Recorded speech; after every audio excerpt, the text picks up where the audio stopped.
I suggested that for the talk today, that you read a couple of articles, and I don't know if you had the chance to do that. I hope you did, because I'm going to come back to that article. This is Innovation's Darker Future, Biosecurity Technologies of Mass Empowerment and the Constitution. But I wanted to try to provide a context for talking about this article. And as Peter said, since I've been here, or while I've been here in Ashbrook, and I want to thank Peter and the Ashbrook Center for making that possible. It's really been a great experience. Not least of which was reading the history plays, which turned out to be a wonderful thing. But I've been working on espionage, which is what we do to uncover things overseas we need to know. And what I want to talk about more today is the extent to which we want the government to have the power to uncover things we do here in the United States. And if you've read the article, you know that it's Benjamin, I think his last name is pronounced Wittes.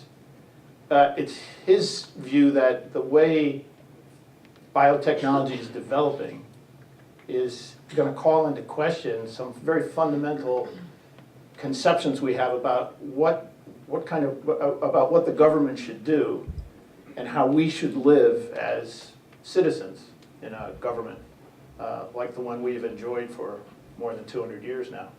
So what I wanted to do to begin was just to provide a broader context for that discussion. And I wanted to do it to start by connecting with something that Reed Browning talked about. It wasn't the central part of his discussion, but he brought it up in his discussion at the last colloquium. And it's really an account of how the modern nation state and modern government developed. What caused it to develop the way it did. And how the United States, and what I want to talk about is how the United States managed to escape that kind of government for a long time, and why that changed slowly through our history, and how now today, again, to get back to Wittes's argument, how that might be changing in a very fundamental way. So I intend this to be relatively brief, and then I hope we can just talk about these things. There are a lot of different aspects to this. There's these questions about biotechnology, but there are other ways we can talk about it, and they'll raise the same kind of issue. All right. So let me just start quickly with the context. If you remember, Professor Browning was saying that he was talking about the War of the Austrian Succession, and that was one of a number of wars that took place in the 18th century. And from the viewpoint of the British government, that series of wars really stretched back into the 17th century. And the reason to mention Britain is because Britain really invented modern government. And everybody else ultimately copied what they did, including ultimately the United States. So from the British perspective, there's a period of 150 years. I mean, historians, I guess, you could dispute how long this lasted, but at least say from the Restoration, so the last third of the 17th century through the Napoleonic Wars, so the first decade or so of the 19th century, a series of wars. And Britain ultimately came out on top. They defeated the French being their primary opponent. One important, very important reason they did this, Nelson was important, Battle of Waterloo, we know all that, but what made Nelson possible? And what Professor Browning mentioned was something that people call the fiscal military state. The British discovered the most efficient way possible to extract resources out of the British population and direct those resources to fighting war. And because they did it more efficiently than anyone else, particularly the French, they ultimately defeated the French.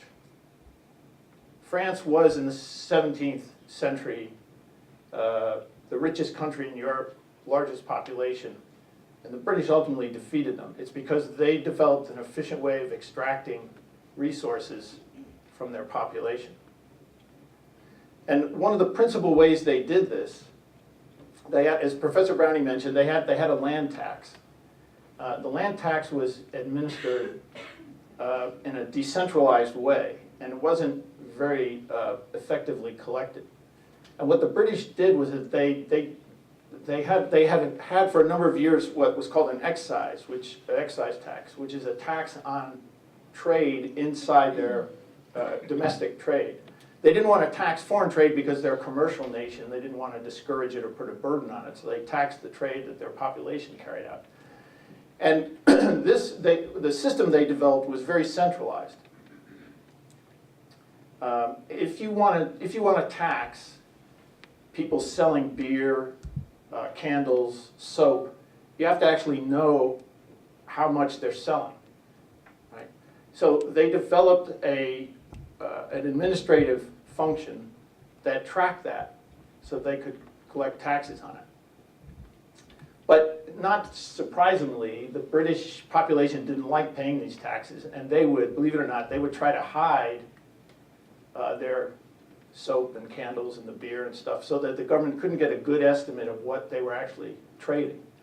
So that to make the excise work, the British had to give authority to excise officers to enter people's homes to search for what they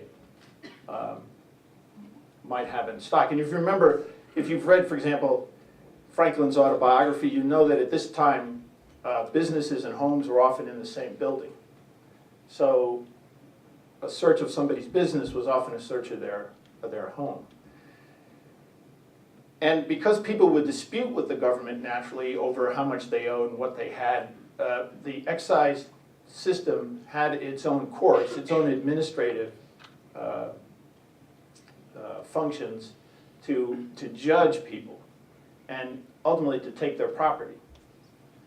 So the reason this was key was because given technology in the 18th century, wars were fought to a point of exhaustion, which really meant a kind of physical exhaustion. Sometimes more or less there was a decision on the battlefield, but often these battles, these wars went on until one side got exhausted. So whichever side could recover financially the quickest would have an advantage, because then they could dictate when the next war started and where it started. So driven by that necessity, the British became very ruthless at collecting these excise taxes.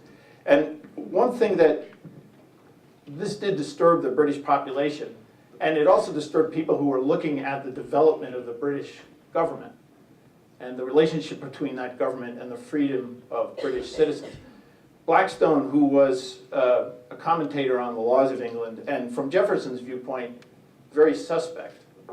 Jefferson considered him to be too favorable to the royal government, to the powers of the king. But even Blackstone said that this excise system was hardly compatible with the temper of a free nation.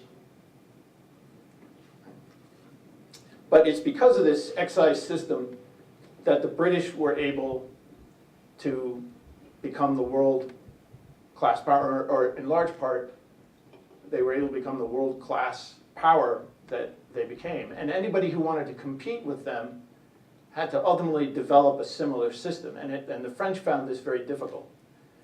And ultimately, they lost that competition. Now, from my viewpoint, being a Jeffersonian, what's very interesting about this system is that it's exactly the system that Alexander Hamilton wanted to impose on the United States. So there are a couple of other components of it. One is the British developed a bank, the Bank of England, to support their financial operations. The British were able to borrow. Not only did they raise money for their wars through taxes, but they couldn't raise enough to carry on the war, so they had to borrow a lot of money.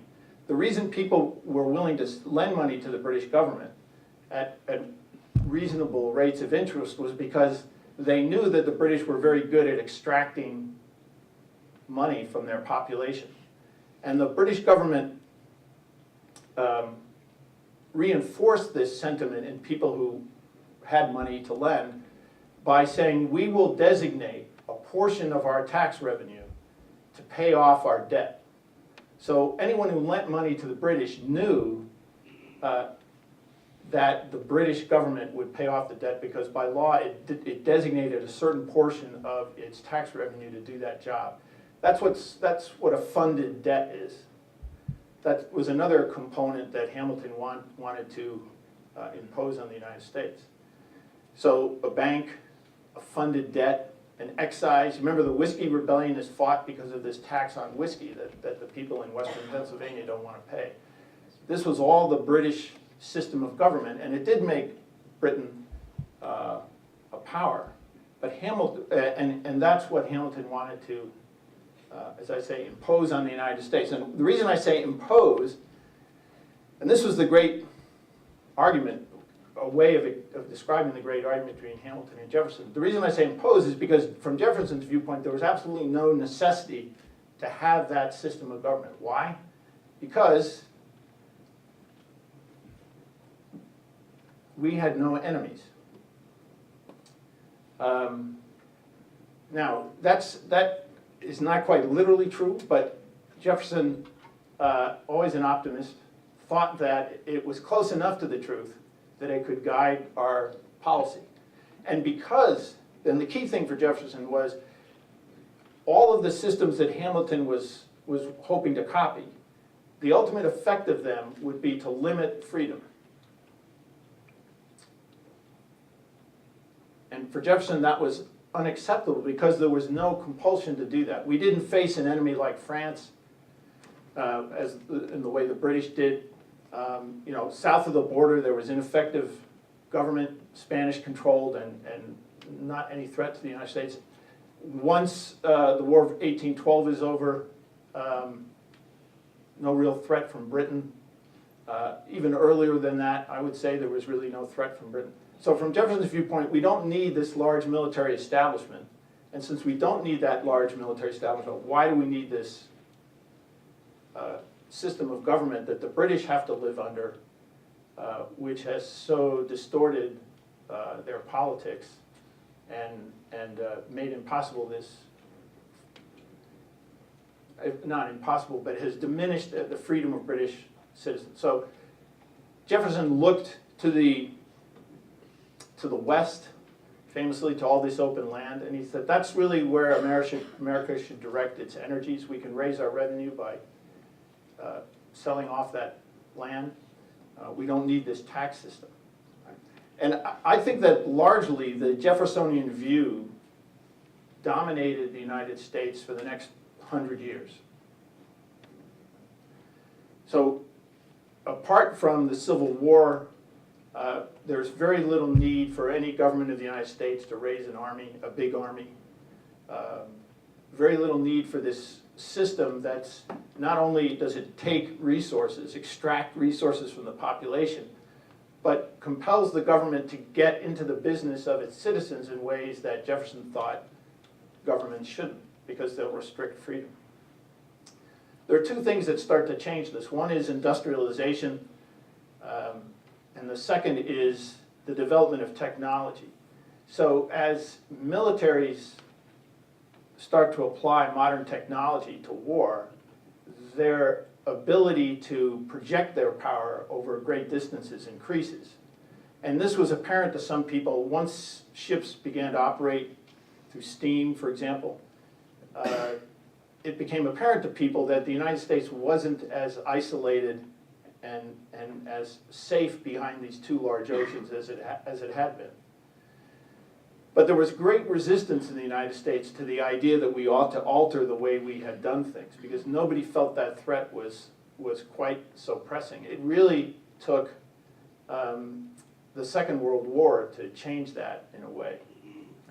So I would argue that the Jeffersonian understanding actually persisted until the Second World War. And during that war, people, even before that war was over, people began to think about what the next war would be like. And the argument that developed that Great Britain won't be able to protect us, as it has in effect as it did in effect before the first two world wars. The Third World War, we are going to be immediately engaged. And that means we have to fundamentally alter the way the US government does business. And there were a whole series of policies that were proposed to deal with these new developments. The thing that made this most evident to everybody was the development of ballistic missiles and nuclear weapons. Those will quickly cross the ocean or the Arctic and hit the United States. So how do we respond? So there's a whole series of proposals. Universal military training, for example. Industrial policy, right? The US government has to have the authority to tell companies what to produce. What kind of industrial capacity are we going to need to fight and win the Third World War? Well, the government has to actually direct the economy to produce those things. How does the government interact with the economy? Is there a way for the government to increase the productive capacity of the economy generally? And there were all sorts of proposals to do this. The interesting thing is that almost none of these proposals actually passed in the form in which they were first proposed by the people whose job it was to think, national security experts whose job it was to think about these things. They were defeated, often watered down, changed, defeated in the Congress. Another person who was critical in this was President Eisenhower, who thought that this understanding, these proposals that even people in his own administration were making, were simply incompatible with a free government. And ultimately, not only were they incompatible with our freedoms, but they would actually turn out to be inefficient, less effective, et cetera, et cetera. So Eisenhower was very important in preventing a lot of these proposals from coming to pass. People who heard about these proposals, the phrase that developed was that they're going to result in making the United States a garrison state, meaning that everything about the United States will be focused on winning the next war. A lot of the traditional freedoms that we enjoyed will be subordinate to that. So if you're worried about a nuclear attack, it means you have to disperse your population. It means you have to disperse industry. So people won't be free to live wherever they want to live. We actually have to discourage them from living in certain areas and see that they move to other places. You know, North Dakota would be good, Wyoming. And there may be reasons why there aren't a lot of people in North Dakota and Wyoming. Nothing against, you know, those wonderful, you know, great states of North Dakota and Wyoming. But you could think about that. If you think about that for a minute, is the government actually going to tell me where I need to live or where I can open my business? Can the government tell the steel industry that it can no longer be concentrated in you know, certain areas of the Midwest? Or now we would say, what about the information technology industry? It can no longer be concentrated in Silicon Valley. It has to be dispersed. One of the things that happened as these debates occurred was people would say, well, look, what if we do that, how do we differ from the Soviet Union? Right? If we have a planned economy like that, how do we differ from the Soviet Union? It's not worth it. We shouldn't do that. Ultimately, as I say, these proposals were defeated, and we got nothing like what people feared we might have, which is called a garrison state. So the Cold War was fought largely with a government of limited powers. Not that much different from the government that the United States had enjoyed for previous 150 years of its existence. And that remained true, I think, all the way through 2001. And there were, in response to 2001, a lot of changes that were proposed. Patriot Act, for example, is one that people point to. Again, lots of effort to figure out if we're under this new threat, How should the government respond? How should the American people live? Right? So a lot more security at airports. You know, we now take our shoes off, which some people, I think, believe is a grave affront to our freedoms. Maybe that's right, maybe that's not. But lots of changes occurred. Right? So the overall point with that context is that the modern state has the character it has largely in response to security threats. And if you look at British and at American history, I think you can see that what we understand to be the threats we face has to a large degree dictated the kind of government we've had. The point that Wittes is bringing up is a version of that argument. He's saying if you think about the way biotechnology is developing, and you think about the kinds of people who might use it, this is going to mean a fundamental change in the way the government is organized and the way we have thought about our security. So if you, this is on the second page of his article, he says, the past few decades have seen an ever-augmenting ability of relatively small non-state groups to wage asymmetric conflicts against even powerful states.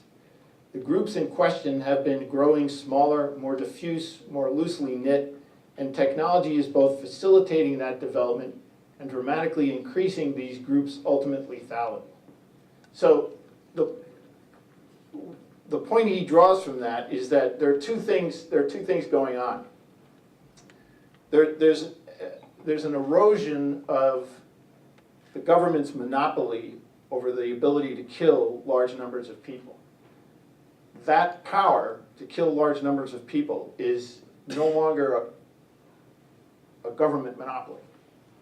And as the future goes on, it will be less and less a government monopoly. And what he says correspondingly is that the monopoly to provide security, which is what the British government claimed and to some degree the US government has claimed, that will no longer hold. It's no longer going to be a monopoly of the government to provide security. Somehow, just as the ability to kill is diffusing outside the government, in some way the requirement to provide security has to diffuse outside the government.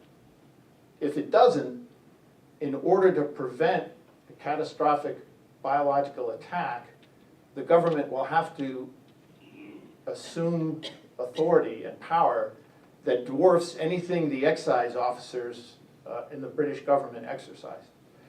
Because ultimately, for example, there was a story in the Wall Street Journal that there was a woman, I think in Cambridge, she was a graduate of MIT, Cambridge, Massachusetts, who was in a closet in her bedroom. She shared an apartment with two other people.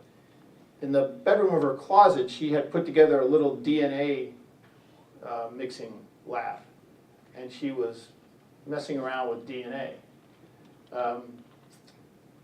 If somebody can do that in the closet of their bedroom, if it's the government's, if security is a government monopoly, then it means, as they say, well, put it this way, it'll give new meaning to that argument about, not having the government in your bedroom, because they'll be in your closet to find out if you're one of the people that's fooling around with DNA and why you're doing it.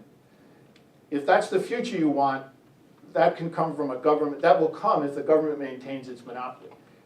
If you want a future in which the government doesn't have that kind of authority, we have to invent, for the first time in the history of modern nation states, we have to invent a way to let responsibility for security diffuse outside the government. So that's the context behind this argument about biosecurity. There are lots of other ways this comes up. Lots of technologies raise this. Another way this comes up is with regard to information technology, the internet, computers, and so forth. And we can talk about talk about that too. Let me, one final comment, and then we can talk about this. There is a very interesting book written by a guy named Perrow, Charles Perrow. And it's called The Next Catastrophe. Came out a couple of years ago. I mentioned this for the following reason. Peter mentioned my bipartisanship. So I want to mention in the spirit of bipartisanship. Perrow takes the view that the solution to the problem is actually not less government, it's more government. And he looks at, for example, the nuclear, not nuclear, well, he does actually look at the nuclear power industry, but he looks at the electric generating and transmission industry. And he says that the big problem is that it was deregulated. Because as we all know, as Adam Smith knew, if you leave businessmen in a room alone, within a few minutes they'll be conspiring to collude to raise prices and to get rid of competition. And he says that's exactly what happened when the government deregulated the power industry in the early 90s. And as a result, we have a power generating and transmission system that is much more fragile and much more vulnerable than it was 30 years ago because of the fact that business people in the environment of deregulation have in effect colluded. Perrow comes close to arguing that the greatest threat to our national security is the profit motive, which I'm not saying he's right about that, but there's a way in which his argument almost amounts to that. But I think it's actually, it is an important argument, and it's contrary to the way Wittes presents the problem, and it's also, frankly, contrary to the way I tend to think about the problem. And he's somebody who's saying that there are certain cases in which concentrating power in the hands of the government or increasing the power of government will actually make us more secure. Right? So that's something. One thing we can do when we're talking about this is to think about whether that kind of argument makes more sense, and in what cases it might make more sense. Does it make sense with regard to the internet? Does it only make sense with regard to the electric power industry? What are the characteristics that might lead to one being a good solution in one case and not in another?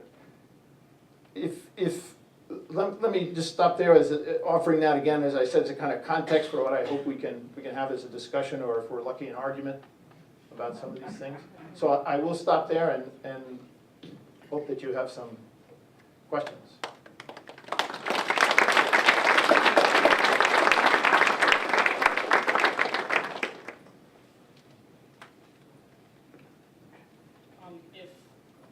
If we decide that protection of the United States needs to become sort of a power that is not of the government, is it really safe to trust, sort of mercenary organizations with protection more than it is to trust a volunteer army? Yeah, that's a good question. Anybody have an answer for that? Good question. Well, let me ask you this: Why would you think that? Do you have an answer yourself? Well, I mean, what would be yours if you?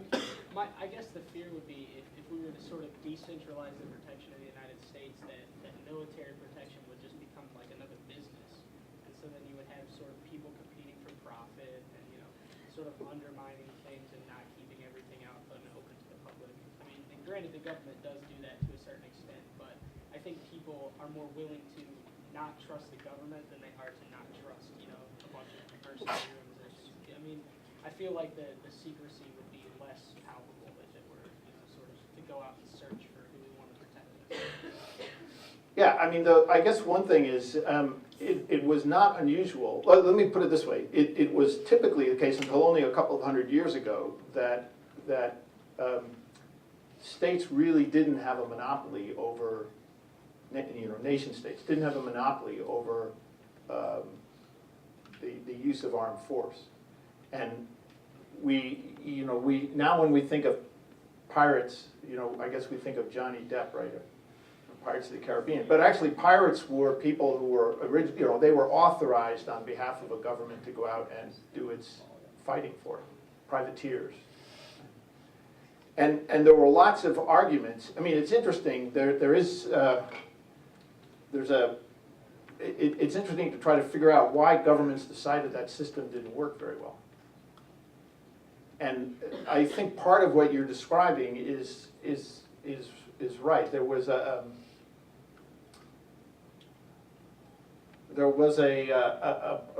I guess you could say a prejudice that developed in favor of the view that when it comes to the use of violence, governments are more trustworthy. There's more control. We, as individuals, citizens, have more control over the government than we have over private industry that would be set up and contracted by the government to carry out those actions. So, you know, you can see this if you look at Iraq, when there were in fact, if you want to, you know, mercenaries, kind of a loaded term, but there were contractors hired to guard, and the argument was that they didn't have the highest training standards, lower standards than the U.S. military. They weren't as reliable.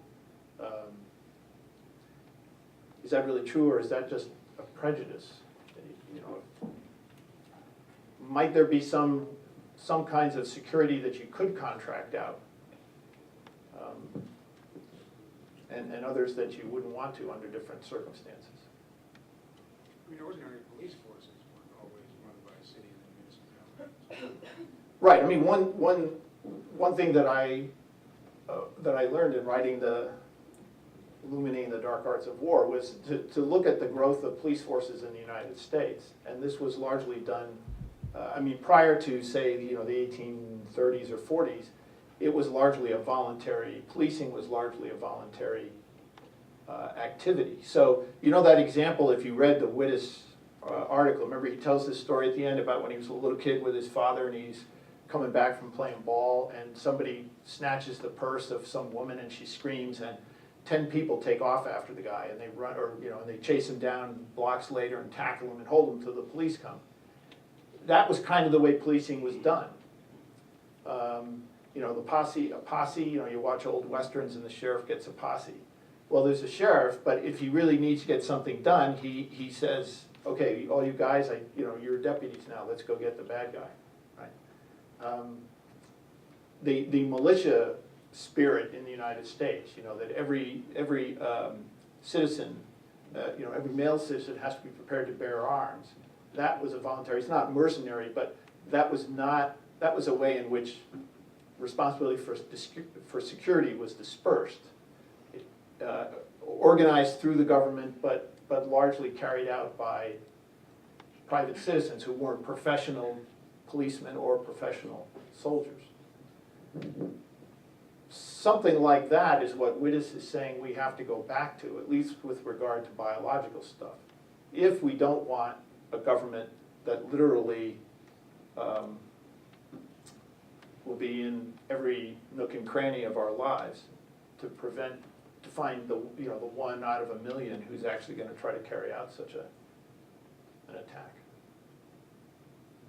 Just as a follow-up question. Sure. Do you think that, well, I come from a military family, and I know that there are, unfortunately, a lot of people in the military who are not in the military because of sort of a sense of patriotism, but are there to, you know, sort of get a paycheck. And do you think that that would become worse if we were to open up sort of the realm of defense to private industry? That you would have more people not protecting the country because they love the country, but because they want to make money off of it? You know, my sense is that wouldn't change. You know, nobody, and for this reason, nobody's proposing that we do away with the current military we have. What Wittes and other people would say is that if you're thinking about terrorists, if you're thinking about sabotage, if you're thinking about people trying to bring down the electrical power grid, that military is irrelevant. It's not going to stop that. Remember, there's one thing where he says, I don't know if I can find it quickly. Yeah, this is on page 7. He says, the difficulty of attribution, which means, you know, the people we're concerned about they don't wear uniforms. They hide who they are. They don't want anyone to know who they are. So it's hard to figure out that they actually did it. If somebody puts a virus or something on your computer, how do you know who did it? Well, actually, you know, people do figure that out, but it's hard to do it. And so that's the problem of attribution, or the difficulty of attribution, combined with the fact that authorities may not learn of an attack until symptoms emerge days or weeks after infection. Remember, he's talking about somebody who reinvents smallpox and infects himself and then infects lots of other people and is buried, and nobody knows that he's gone around infecting people because it takes so long for the infection to manifest itself. He says these two things blunt the effectiveness of traditional models of deterrence and response. So the U.S. military understands itself to be, its ability to respond will actually deter somebody. In other words, if you attack the United States, and you do that openly, you are going to get hit back very hard. And that discourages people from attacking the United States. But if we don't know who hit us, then we can't hit them back, we can't respond. Right? So Wittes is saying, under that circumstance, the military it's irrelevant for that problem. It may be good for fighting China 20 years from now, but it's not going to be good for stopping hackers attacking the power grid or somebody spreading a biological device. So what he's counting on there is the fact that very elemental things, perhaps, people care about their families, and they will be motivated to take responsibility for security because they don't want their families hurt. So it will be local, community-based. I mean, he doesn't offer a description of this, and it's up to all of us, if we take that argument seriously and we're convinced by his argument, to then think through how, as a practical matter, this would be done. So I don't think it necessarily implies any change to the way the U.S. military is currently organized, the volunteer force, or any change in the motives of people in that force. It's really suggesting that this problem is, all of that goes back several hundred years to the way the British invented the modern world and the modern military and its connection to the state. And what Wittes is saying is that technology is developed in such a way that we have to rethink. We have a new problem, and we have to think anew about how to deal with that problem. The old ways of dealing with it won't work, and if we try to make them work, it will fundamentally change the character of government in such a way that you'd be hard put to call it a free government anymore. I mean, there really would be, the Fourth Amendment would not mean what it has meant. The right to privacy would be severely curtailed. That seems to be the consequence. And if we want to avoid that, we have to think of some new way to do this.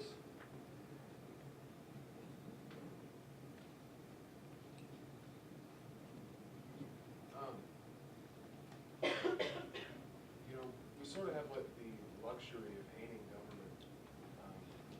It kind of works out really well for us. Hating government? Or at least being very wary of it. Right. And so when the government does things, we sort of feel free to rail against it. And I guess maybe this is outside the practical application of being afraid of diseases and things, cars blowing up and stuff. But does it create a cultural problem to decentralize security? I mean, in the news just now, we had the one, the Latino neighborhood watchman who shot the 17-year-old, and you know, immediately he was kind of cleared for it, and now people are signing things and marching. So I don't know how to turn out, but Right. Does it create a problem if that becomes the status quo, where people start to not just because it is that way, but it's actually their duty to suspect the people around them of things? I mean, with the government, we can feel okay because it's the government and we know what to dislike. But Yeah. is it a problem if we start having to, as citizens, dislike our fellow citizens? Yeah, I think that's really a great point. What you're saying is that, or you're raising the issue of whether the decentralization of security would not mean that we would transfer our suspicion from the government to suspicion toward our fellow citizens. So you're saying in the sense that the traditional way of doing this, the government took that burden and provided this kind of sphere of security in which we could live our lives. We didn't have to go around suspecting our fellow citizens. I mean, if we're locking, executing the law of nature, we can receive that. But I mean, this would not be that; it'd be taking it back. You're right, right. And so your view of this would be: aren't you talking about reinstituting the state of nature in civil society to some degree? Yeah, and I talked to an anarchist a few months ago at Danton. I don't know where you are, but I talked to him about this. An anarchist, Danton was not the anarchist. I talked with Danton about this anarchist, and he was just talking about how anarchy seems to be the natural future because of everything that you were talking about, the diffusion of responsibility, either with security or even energy. So that seems like it would be the end of something like that if we, as you said, could return to the state of nature. So I was just kind of trying to flesh it out. Yeah, I mean, that's one possibility. I mean, whether you understand the state of nature to be, solitary, nasty, brutish, et cetera, this would be, this state of nature would be long, right? The way technology is developing, it doesn't have to mean decentralization. Here's an example, talking about stuff you read in the newspaper. So I read today in the newspaper that in Brazil, they have a new program where they issue T-shirts to school-age children, which have a radio transmission device in them. And they can track the kids everywhere they go, so they know whether they're in school or not, for example. Okay. Now, presumably you could take the T-shirt off, right? I guess, right? But maybe what you need to do in that case is to put it into your earlobe, so you can't take it off, and it'll be under the skin. It's there permanently. They can track all these kids. That's the way that they can make sure they get to school. That's a good thing, right? We want kids in school. Now, that technology means there could be somebody sitting at a console in one central place in Rio de Janeiro tracking every school kid in the city. That would be a huge centralization of power, and the technology will make that possible. So if Wittes and others are saying that technology is going to diffuse power, that's true, but it also means that there are ways in which the government can use that technology to centralize power and information over people. Right? That's just as, it seems to be just as likely.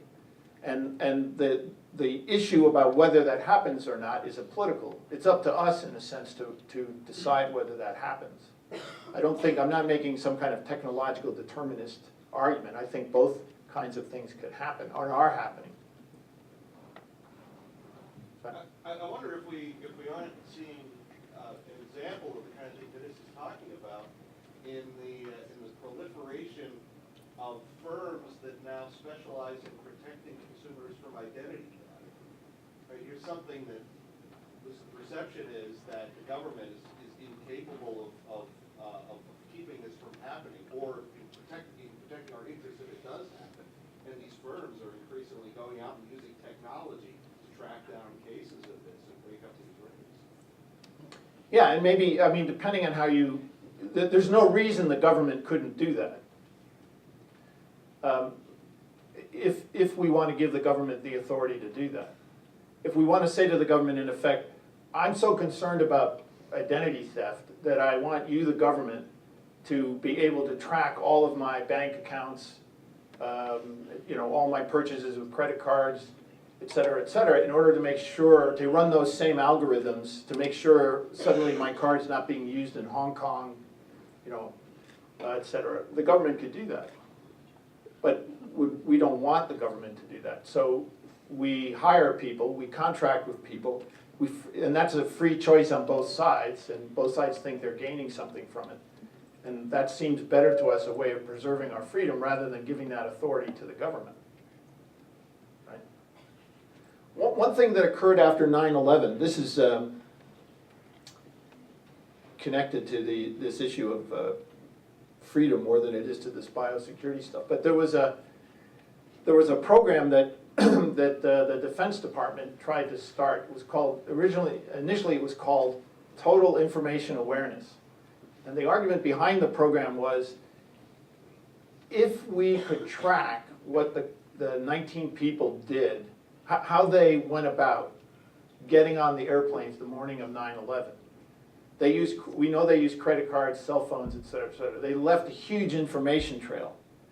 If we gathered all of that information about them and we analyzed it with the kinds of techniques that are available now, could we find a pattern?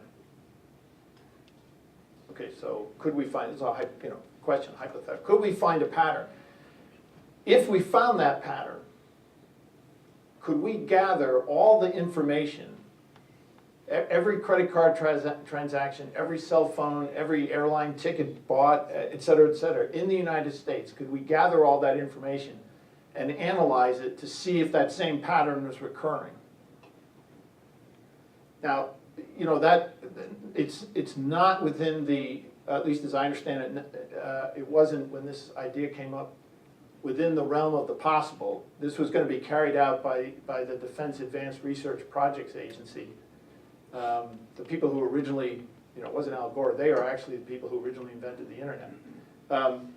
So the question was, could this actually be done? And the DARPA, every government thing has an acronym, DARPA, set out contracts to various research organizations for bits of this project to see if it could be done. The thought was, if you collected all this data, if you could first identify that pattern, and then, having identified it, if you could discover it occurring again through all this other data you collected, you could get those people and stop them from carrying out another 9/11. Once Congress, and there were, if we could talk about, there's a lot more about this project, but there were safeguards built into this. It may sound as if there couldn't be, but there were. And you could argue that they were inadequate, et cetera. That's what Congress ultimately, well, I wouldn't even say that. Congress ultimately said that DARPA couldn't spend money doing this, and the project was shut down. Was that a wise decision? I think ultimately the decision was made not on its technical feasibility, not even on the question of whether the safeguards really would have worked or not. It was made simply on the judgment that it was politically unacceptable for the government to collect even anonymous information on individuals, information that had been anonymized. Is that what the term is, anonymized? It simply was unacceptable for the government to do that. But there's no that was a political thing, and it wasn't a technical thing, and the government could collect that information, right? But there was a political judgment made, and the way political judgments are made, that was not an acceptable thing to do. But if there is a biological attack, if the kind of thing that Wittes describes occurs, will people rethink that decision? Will they say, okay, we just 500,000 people died in a biological attack that dwarfs the number of people killed on 9/11. We simply can't let that happen again. Therefore, we are going to see if we can gather all this information on people. Or we are going to launch surveillance programs that are much more intrusive than anything anyone ever thought could have happened. Technically, if that's not possible now, we talk about bugs. Well, very soon we'll have little mechanical bugs, be no bigger than that can do, audio, video, crawl around your house. You'll never know they're there. They will record everything you do, everything you say. There's even, if you really want to get science fiction-y about it, there's people working on reading brain waves. We'll all have to walk around wearing aluminum foil hats, Now that sounds really crazy, but I think there's actually no limit to what the technology can do, will be able to do. I mean, there may be some, I'm not a technologist, but it's remarkable when you read about the kinds of things that people are thinking about or these possibilities that are emerging. So having, little electronic signaling things in the t-shirts of school-age kids in Rio de Janeiro will seem quaint and old-fashioned and ineffective. So I was wondering, how you would sort of formulate a restructuring of Department of Homeland Security, where it's kind of this conglomerate of things, Coast Guard, it's FEMA, it's this, it's that. You don't actually have a central office. It's there's 5 different sections around DC with Homeland Security offices in it. But part of the argument for putting all those organizations together was for the ease of information sharing. And so if you sort of diffuse things like security and that, how would information sharing be maintained, or how would that usefulness of centralizing things like that, how would it still be useful if you diffuse it? But there is a kind of an assumption, or maybe not, but it seems to me you're assuming that it actually was useful to make this massive government agency. Well, at least that was part of the argument. Right.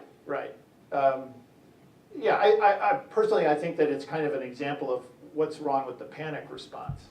I don't think anybody really thought through the problems. It just seemed like a good idea, right? I mean, one reason people thought 9/11 occurred is because people didn't know everything. And that's true, they didn't know everything that they could have known. But putting all of those organizations together under one heading didn't solve that problem, and there's no reason to think that it ever will solve that problem. If you take a look, if you're interested in what happened to FEMA, a large part of Perot's book is about that, and his argument, and I haven't really studied this independently, but I'm persuaded by what he says, which means it kind of accords with my prejudice. But FEMA is much less effective today than it was prior to 9/11 and prior to the establishment of DHS, Department of Homeland Security. And he argues that it won't ever be effective again unless DHS is taken apart again. To follow up, I guess that was sort of my way of asking the question of do you think the Department of Homeland Security is worthless? Which you kind of do. I mean, it is in a lot of ways, because it's now what it mainly does is just relegated to planning for something after it already happens. And so as far as what they're able to do, I mean, they really can't do anything until something bad happens. Like if the breakdown of Homeland Security, all the states, their emergency management agencies are actually running almost all of it.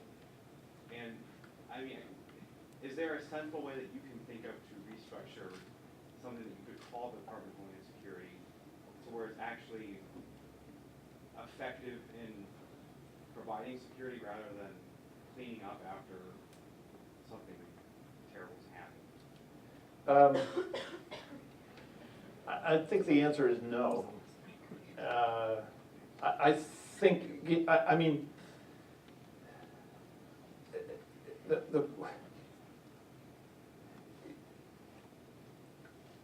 I guess there's a couple of things what I'm thinking about is, one is if the assumption, another way to put it is that they were, in asking the question the way you asked it and talking about it that way, and if I were to respond that way, the assumption would be that there's an organizational solution to the problem. And it seems to me that's not true. It could never be true. The real question, I guess, is how much risk are we we as American citizens, how much risk are we willing to live with?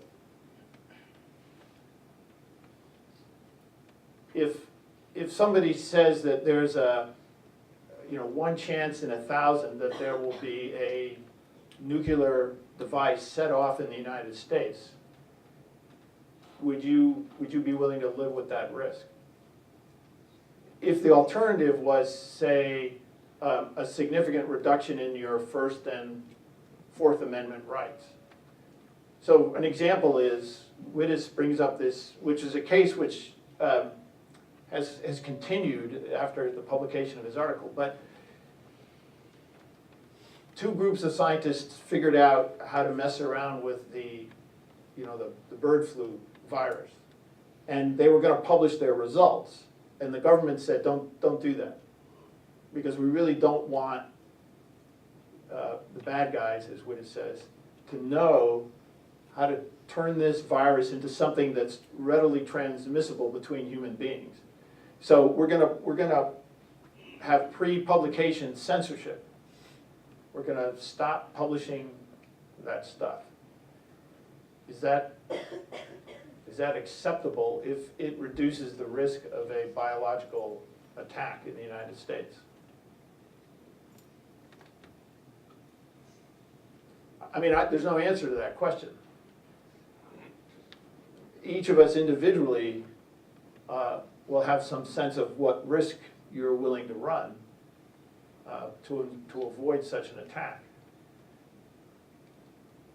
And somehow out of that sense, individual sense, will emerge some political consensus about how much risk we're willing to run.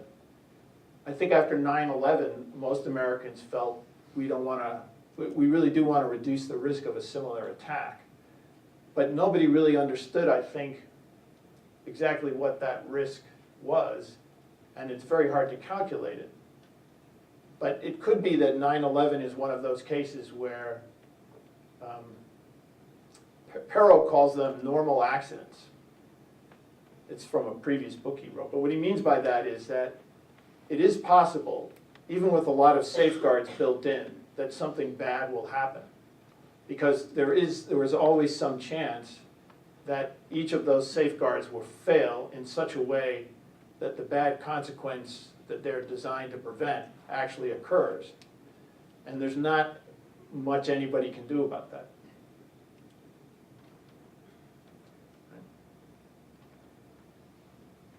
So there's a sense in which we're not, we have to decide what's reasonable to prevent another attack, and then think about ways that we could recover from another attack. And the question that Wittes is posing is not, and he's I think pretty clear about this, not can we prevent this biological attack, but what are reasonable steps to take to reduce its likelihood, and what are the costs of those various approaches? And again, he says, if you take the decentralized approach, that might actually work as well as anything, and it avoids the consequence of having the federal government get vastly increased powers to conduct surveillance of American citizens. I realize that I haven't really answered your question, but I don't know that there is an answer to it. I mean, I believe that it's true that there isn't an organizational solution to this. Here's one reason why, and it has to do with the kind of character of information. So prior to 9/11, the argument was that there were too many restrictions on who knew what. And after 9/11, the US government took a lot of steps to change that. So it used to be that the common thing was to say that nobody should have information unless they have a need to know it. And in order to get access to information, you had to establish that you had that need. And people said, well, that's really what screwed things up prior to 9/11. That's what stopped information from being shared. So the government went to a kind of default that people should have information. And that's what led to WikiLeaks, right? Because everybody could get access to that information, and there was one of those people who decided that he wanted to reveal all that stuff that he now had access to. There's no way to fix that problem, because there's no way any central authority in the US government can know what everybody in the US government needs to know. So you either have to do it on a case-by-case basis, which means you're gonna stop the spread of information, or you have to say, yeah, everybody should have access to everything. And you can't, there's no way to resolve that problem. So now that WikiLeaks occurred, we've gone back to a system where information isn't shared as readily, and we're bound to get an instance where some terrorist gets into the United States because of that, and carries out an attack and kills X number of people. And then we'll say, okay, well, we've got to make sure everybody gets all the information. And then there'll be another WikiLeaks. And there's no organizational way to fix that problem. The only thing I would say is that I think Perrow's arguments are pretty good on the point of saying that the DHS has been a failure, and that it's not going to get, it's going to stay broken.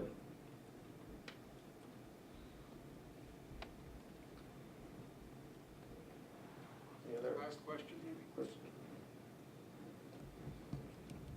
First, a comment. It seems to me the government did exactly the dumbest thing they could have done. They didn't say they couldn't publish it. It's my understanding they said put it off for 60 days, The article. the articles. Yeah.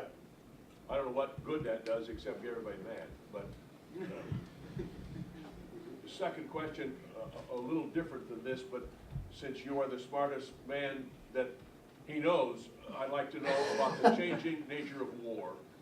And do you feel like in Afghanistan we are to the point where we no longer need boots on the ground? We're able to do through the internet and through other long distance things the identification of people. That means we no longer have to invade with a whole bunch of people. We just selectively do what we need to do underground. You don't have to answer that. First, you don't have to respond. That's a ridiculous thing. I'm kidding. He wants Solomonic wisdom. No. Okay, thank you. That will never happen. I think people who believe that information technology can replace forces on the ground, or that sort of thing, it won't happen. There are lots of reasons why I think that's the case. But one is that there are many. If you think of Afghanistan, you're dealing with a place where information technology is not very important. But that would even be the case in the United States. If somebody could somehow take control of large segments of our information technology, they wouldn't have control of the United States. So you'll feel we'll need the Army divisions rather than the subterfuge forces? Well, it depends what you're trying to do. If you want to actually control territory, you have to put U.S. forces on the territory. If you're trying to influence things that occur there, then there's all sorts of things you can do without putting U.S. forces or large numbers of U.S. forces on the ground. And that's always been the case. That hasn't changed fundamentally.